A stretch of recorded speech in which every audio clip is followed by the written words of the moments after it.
ಖ್ಯಾತ ಮುಕ್ತಕ ಕವಿಗಳಾದ doctor Suresh ನೆಗಳಗುಳಿಯವರ ಮುಕ್ತಕ ವಾಚನದಲ್ಲಿ Mamata KS.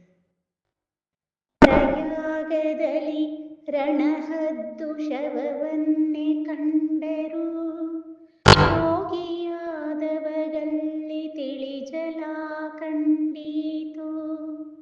ಪ್ರಯಾಗದಲ್ಲಿ ಹೊಲಸನ್ನೆ ಹಂದಿಗಳು ಕಂಡರು, ದಯಾಳು ಶೋಧಿತನಾದ ಧೀರತಮ್ಮ.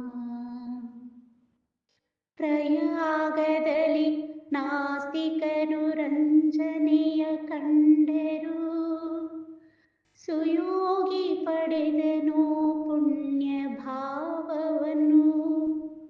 ಪ್ರಯಾಗದಲ್ಲಿ ವರ್ತಕನು ಧನಲಾಭ ಪಡೆದರು, ಸುಯಾನಾಸ್ತಿಕಗಾಯ್ತು ಧೀರತಮ್ಮ. ಸುಯಾನಾಸ್ತಿಕಗಾಯ್ತು ಧೀರತಮ್ಮ. ಧನ್ಯವಾದಗಳು.